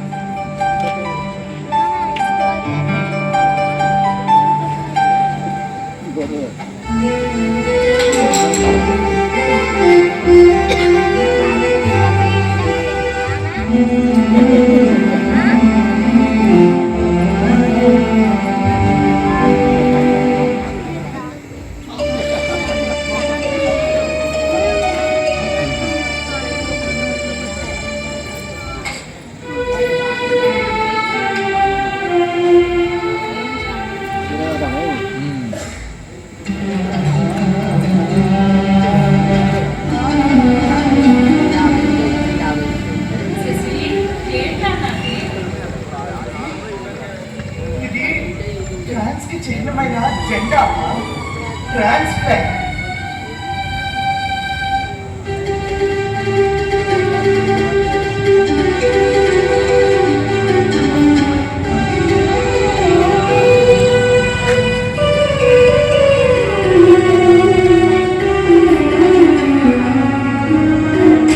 వీడు మగాడు బట్టలు వేసుకుని ఆర్గాన్లో బిహేవ్ చేస్తున్నాడు. రే నీ బాడీ పార్ట్స్ ఎలా ఉంటాయి ఒకసారి చూపించాలి. రేపు నువ్వు ఏదైనా బిజినెస్ పెడితే మమ్మల్ని గుర్తు పెట్టుకోరా.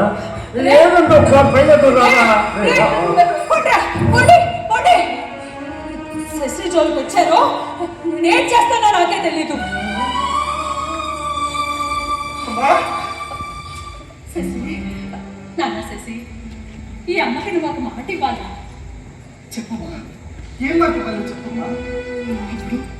అప్పుడు నీ ప్రాణాన్ని పణంగా పెట్టి నాకు జన్మనిచ్చావు.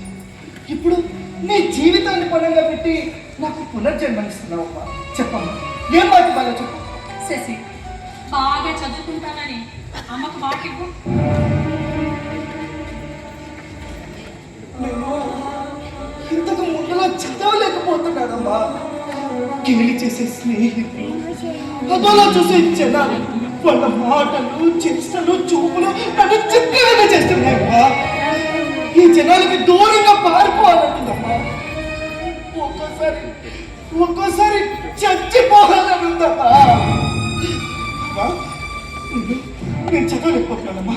నేను చదవనమ్మా. నేను చదవనమ్మా. అమ్మా, నేను చదవనమ్మా. శశి, ఈ సమయంలో నీకు దిశ నిర్దేశం చదివేను. నీలాంటి వాళ్ళంతా చేస్తున్న పెద్ద తప్పదే. చదువు లేకపోతే విలువ ఉండదు. డబ్బు సంపాదన కోసం యాచించడం, ఒళ్ళమ్ముకునే సెక్స్ వ్యాపారం చేసి విలువను కోల్పోతున్నావు. ఈజీ మనీకి అలవాటు పడి సమాజం చేత అసహించుకోబడుతున్నావు. నువ్వు ఆ ఊపిలో చిక్కుకోకూడదు. శశి, ఎన్ని అవమానాలు వచ్చినా, ఎలాంటి అడ్డంకులు వచ్చినా బాగా చదువుకోవాలి. భరించు శశి, భరించు. పుట్టంలో కాలితేనే బంగారానికి కొన్ని వస్తుంది కదా. శశి, ఈ సమాజం గౌరవించే స్థాయికి నువ్వు ఎదగాలి. నిన్ను ఆదర్శంగా తీసుకునే స్థానంలో నేను నిన్ను చూడాలి.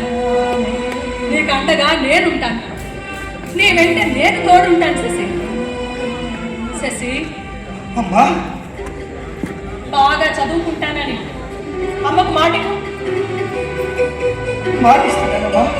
నువ్వు గర్వించేంత గొప్పవాడిగా ఎదుగుతానమ్మా. మాటిస్తున్నానమ్మా.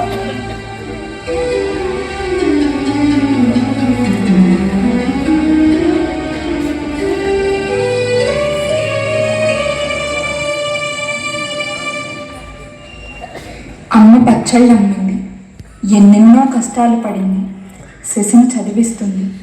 శశి ఇష్టం తన నగలు అమ్మేసి ముంబైలో శశికి ట్రాన్స్జెండర్ ఆపరేషన్ చేయించింది. ఈ ఆపరేషన్లో 2-3 రోజులు అన్నం పెట్టరు. మలమూత్రాలకి ఇబ్బంది కనుక మంచినీళ్ళు కూడా ఇవ్వరు.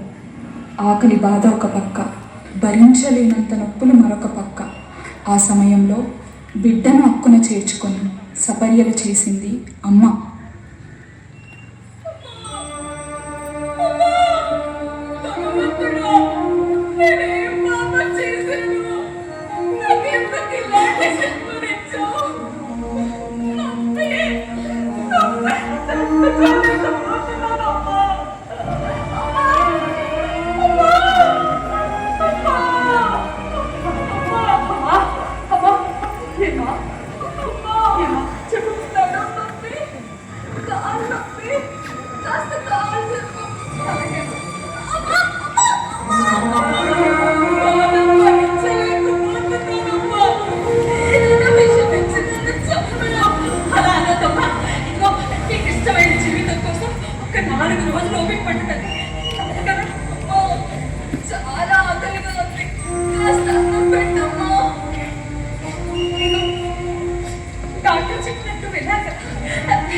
శశి శశి వరే శశి రారా.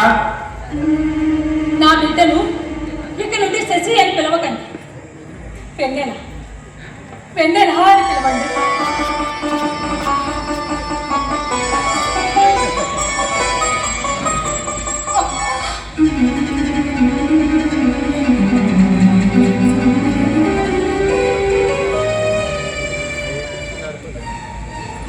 హలో లాయర్ గారు, అదే మన కేసు విషయం ఏమైంది? ఐఎమ్ సారీ అమ్మా, 7 ఏళ్ళుగా కష్టపడుతున్నా మిమ్మల్ని గెలిపించలేకపోయాను. మీ తమ్ముడు మిమ్మల్ని చాలా మోసం చేశాడు. ఈ కేసు విషయంలో డబ్బు ఎరజూపి కేసు గెలిచాడు, మనం కేసు ఓడిపోయాం. ఇప్పుడు మీరుంటున్న ఇల్లు ఖాళీ చేసి మీ తమ్ముడికి అప్పచెప్పాలి. ఇది కోర్టు తీర్పమ్మా, తప్పదు.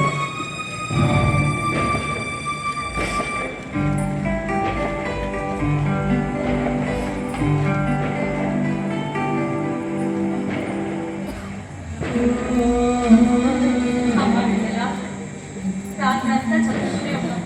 ఇలా అంటే నీ ఆరోగ్యం ఏమైపోతుంది? కాసేపు పడుకోమ్మా.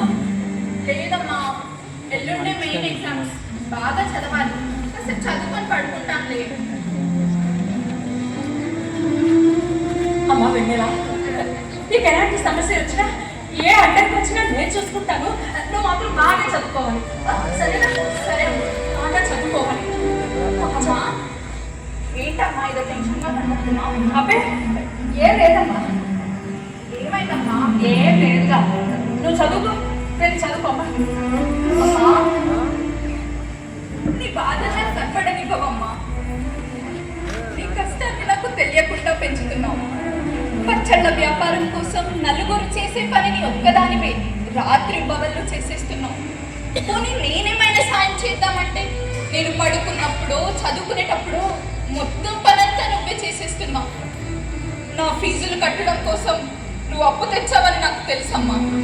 ఆ అప్పిచ్చిన వాడు నన్నేదో అన్నాడని మరో చోట ఎక్కువ వడ్డీ కప్పు తెచ్చి వాడి ముఖాన్ని కొట్టావని కూడా నాకు తెలుసమ్మా. అదే అదే లేదమ్మా, అదేం లేదుగా.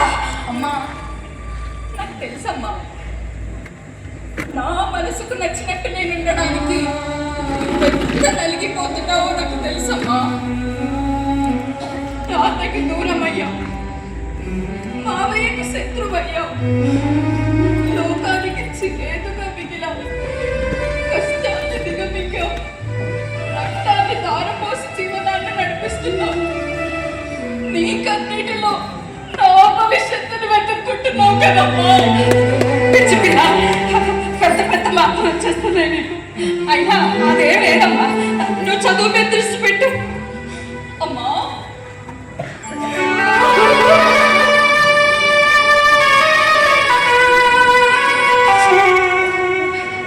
అమ్మా వెన్నెల, ఇదిగో నువ్వు చాలా గొప్పదాన్ని అమ్మా.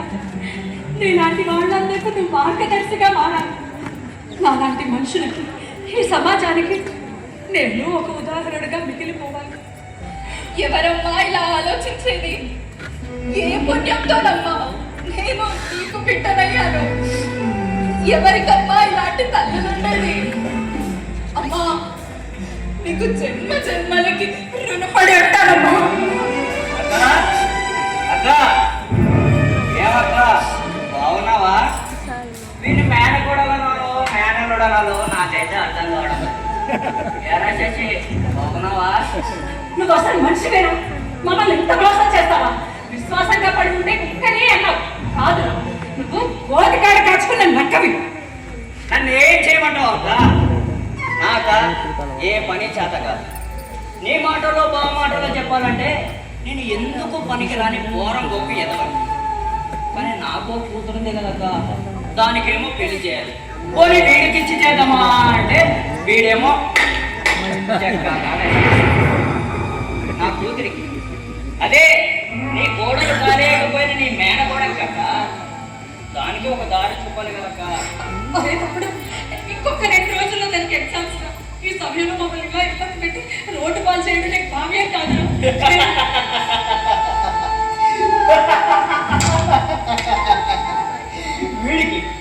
వీడికి ఎగ్జామ్సా?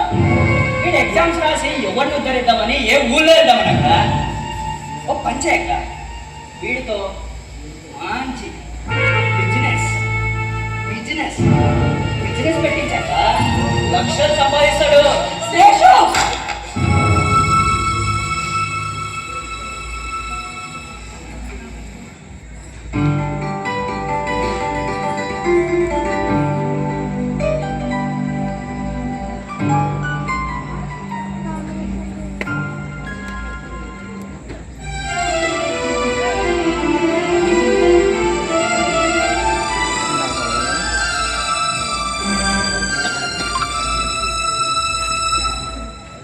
అనసూయ, మీరు? అవును అనసూయ, నేనే అనసూయ. గుర్తుపెట్టావా? కష్టాల్లో నీకు అండగా ఉండకుండా వెళ్ళిపోయిన ఆ నేనే, సమస్యల్లో మిమ్మల్ని వదిలేసిన ఆ నేనే, పరువు ప్రతిష్ట అంటూ కన్న బిడ్డను కట్టుకున్న భార్యను కాదలిన నేనే మాట్లాడుతున్నాను అనసూయ. మీరు ఒక తండ్రిలా కాకుండా సమాజానికి ఒక ప్రతిబింబంలా ఆలోచించారు. లోకం పోకడకు మీరొక నిదర్శనం, అంతే. అవన్నీ వదిలేయండి. ఏమండి, ఈరోజు మన అమ్మాయి వెన్నెలకు సత్కారం జరుగుతుంది. అయిందేదో అయిపోయింది, కానీ మీరు తప్పకుండా రండి. అది తెలిసిన ఆనందంలోనే కాల్ చేశాను అనసూయ, కానీ నేను రాలేను. నా ఆత్మాభిమానం నన్ను ప్రశ్నిస్తుంది. ఆపదలో తోడులేని నేను ఆనందాలలో భాగం ఆశించకూడదు. ఆ అదృష్టము అర్హత నాకు లేవు. నా ఆశీస్సులు కూడా నీ ద్వారా అందించు అనసూయ. అనసూయ, నువ్వు తల్లిగా గెలిచావు, నేను తండ్రిగా ఓడిపోయాను. ఏమండి? హలో హలో ఏమండి? హలో హలో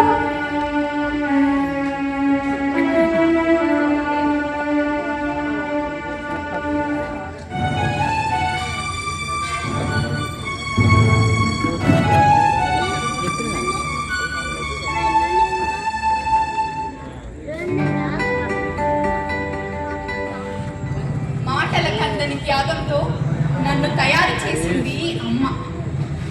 మరి ఆ అమ్మ చెక్కిన ఈ బొమ్మ చెప్పిన కథ ఎలా ఉంది?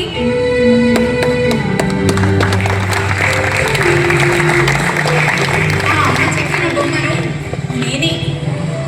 ఆ శశి నిసిలో కలిసిపోయాడు. ఇప్పుడు మీరు చూస్తున్నది పండు వెన్నెలం.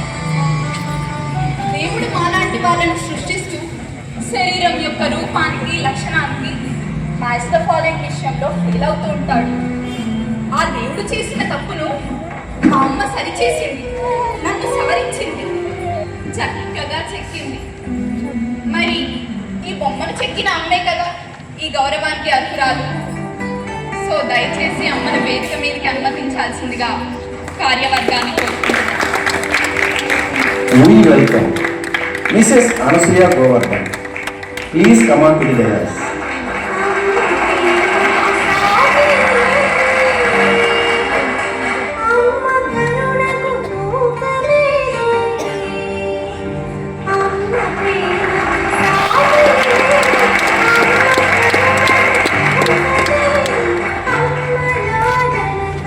ఇప్పుడు ఈ సందర్భాన్ని ఉద్దేశించి అమ్మ మాట్లాడుతుంది.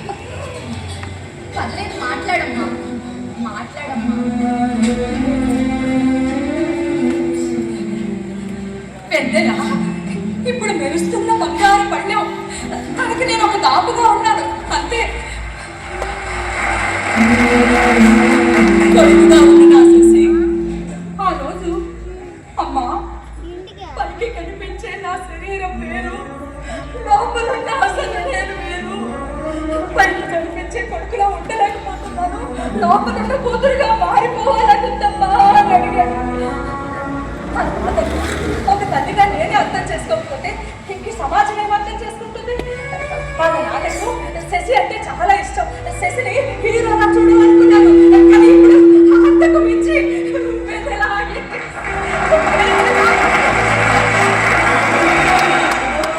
చాలా ఆనందంగా గర్వంగా.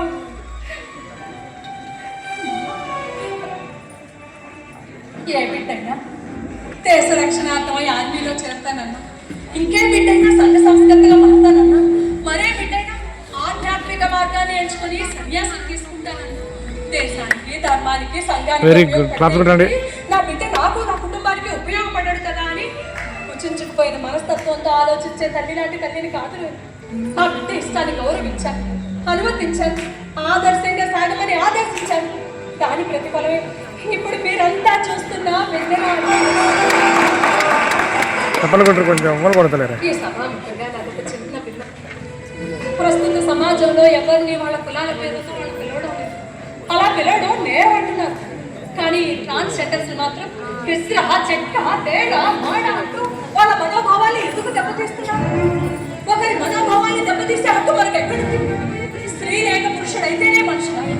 అరే పశువుల్ని, పక్షుల్ని, కుక్కల్ని, పిల్లుల్ని, ఆఖరికి జలజీవాల్ని కూడా మనం గౌరవంగా చూస్తామే. మరి వీళ్ళని ఎందుకు మనుషుల్లా చూడలేకపోతున్నాం? వాళ్ళని కన్నది కూడా అమ్మా నాన్నే కదా. నేను ఒక అమ్మగా అర్థిస్తున్నాను.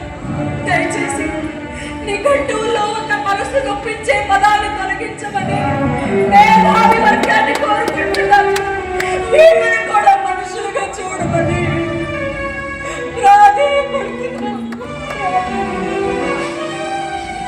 అవునమ్మా, ఈ మా ఇంటి నుండి మొదలమ్మా. అది ఈ సమాజం నుంచి నేను కోరుకున్నాను. అవునమ్మా, ఆ రోజు నాన్నలాగే నువ్వు నన్ను ఆదరించకపోతే, స్వీకరించుకుంటే నేను ఏమైపోయేదాన్నమ్మా. ఆ తర్వాత నాన్న మనసు మార్చుకొని మన దగ్గరికి తిరిగి రావాలంటున్నా ఆయన ఆత్మాభిమానం అడ్డు తగిలి మన దగ్గరికి రాలేకపోతున్నాను. నాన్న అంటే నాకు ఇష్టమేనమ్మా. 2014 చట్టం ప్రకారం మాలాంటి వాళ్ళకు కూడా ఉద్యోగం చేసే అవకాశం కల్పించేది న్యాయస్థానం. కానీ గేలి చేసే విద్యార్థుల మధ్య చదవలేక ఆదరించే కుటుంబానికి దూరమై బ్రతుకు తెరువు కోసం వ్యభిచరించడమో యాచించడమో చేయాల్సి వచ్చేది. ఇంతకీ దానికి కారకులు ఎవరు? మమ్మల్ని మనుషులుగా చూడని సమాజమే కదా. మా మనసును అర్థం చేసుకోలేని తల్లిదండ్రులే కదా. దయచేసి తల్లిదండ్రులు మాలాంటి వాళ్ళని ఆదరించండి. మీ ఆదరణ కరువైతే ఇటు చదువుకు, కుటుంబానికి, సమాజానికి దూరమై వెలివేయబడ్డ మానవ జాతికి ప్రతిబింబమై కమ్యూనిటీల్లో చేరుతారు. అక్కడ వారి జీవన గమనం అగమ్య గోచరం. చావలేక బ్రతుకుతారు, బ్రతకడం కోసం రోజు చేస్తారు. ఇంతకు వారు చేసిన పాపం ఏంటి? వారు చేసిన నేరం ఏంటి? ఇది సమాజానికి సమాధానం లేని ప్రశ్న. నేను ఆ ఊబిలో చిక్కుకోకుండా నా ఆలోచనను గౌరవించి నన్ను మనిషిలా చూసింది మా అమ్మ. ఎన్ని కష్టాలు ఎదురైనా నన్ను స్వశక్తితో ఎదిగేలా పెంచింది మా అమ్మ.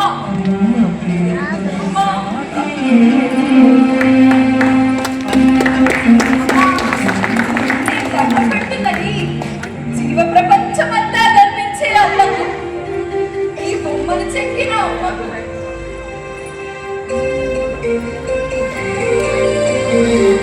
ఇలాంటి భిన్న శరీర తత్వాలున్న మనుషుల్ని కూడా మనుషులుగా చూడాలన్న ధ్యేయంతో ఇది గోవాడ క్రియేషన్స్ హైదరాబాద్ వారి సమర్పణ.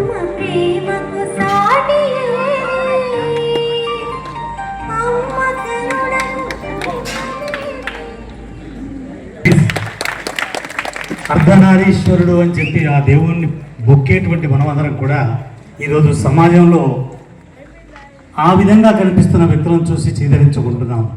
వాళ్ళ చరిత్రని కళ్ళకు కట్టినట్టుగా చూపించినటువంటి గోవాడ క్రియేషన్స్ హైదరాబాద్ వారి యొక్క నాటిక అమ్మ చెక్కిన బొమ్మ. దీని రచన శ్రీమతి శ్రీ గారు. దయచేసి ఎక్కడో కనపడుతున్నాడు, ఎవరిలాగానో కనపడుతున్నారు అన్నారు. వెంకట్ గోవాడ గారు చాలా సినిమాల్లో కనపడతారు, చాలా సీరియల్లో కనపడతారు.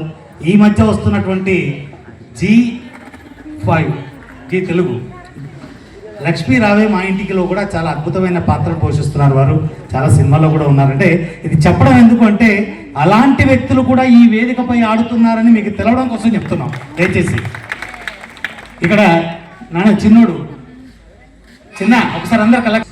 దేవేష్ ఏ సినిమాలో చేసావు? రామ్ కామ్ అనేటువంటి సినిమాలో హీరో చిన్నప్పుడు ఉన్న క్యారెక్టర్ చేస్తున్నాడు. గట్టిగా చెప్పకూడదు సార్ ఒకసారి ప్లీజ్.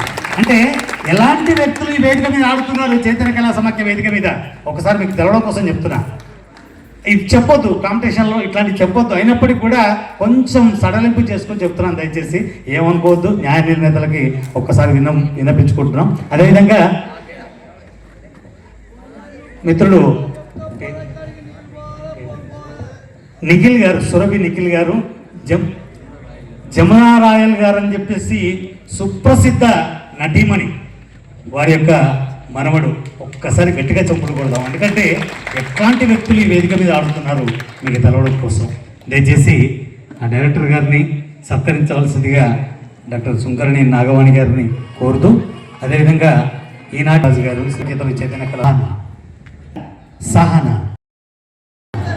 నాటిక సహన, రచన స్నిగ్ధ గారు, దర్శకత్వం పారితోషిక దాతలు కీర్తిశేషులు శొంటిరెడ్డి వెంకటరెడ్డి గారి జ్ఞాపకార్థం పారితోషిక దాత డాక్టర్ జన్నపరెడ్డి శ్రీరామ్ రెడ్డి గారు హైదరాబాద్ వారు. అదేవిధంగా సోదరీమణులందరికీ కూడా తెలిపిన విధంగా ఈ నాటిక తదనంతరం మీరిచ్చినటువంటి కూపన్లోంచి ఒక 2 లక్కీ డ్రా విన్నర్స్ని తీసుకొని వాళ్ళకి చక్కటి గిఫ్ట్ హ్యాంపర్స్ని అందించడం జరుగుతుంది. ఈ గిఫ్ట్ హ్యాంపర్ అందిస్తున్న వారు దీపా ఫ్యాషన్స్ అధినేత శ్రీమతి వజ్రపల్లి గుంటూరు వారిచే నాటిక సహన. నాటిక సహన. ఈ నాటిక రచన స్నిగ్ధ గారు, దర్శకత్వం ఎన్ రవీంద్రారెడ్డి గారు. ఈ నాటిక పారితోషిక దాతలు కీర్తిశేషులు శొంటిరెడ్డి వెంకటరెడ్డి గారి జ్ఞాపకార్థం పారితోషిక దాత డాక్టర్ జన్నపరెడ్డి శ్రీరామ్ రెడ్డి గారు హైదరాబాద్ వారి తరపున వారి మామగారు శొంటిరెడ్డి రాజనరసింహ రెడ్డి గారు వేదిక దగ్గరకు ఇచ్చేసి స్వాగతం తెలియజేస్తూ కొద్దిసేపట్లో మీ ముందు ఆర్ట్స్ గుంటూరు వారి యొక్క నాటిక సహన. ఈ నాటిక తదనంతరం నిన్న మొన్న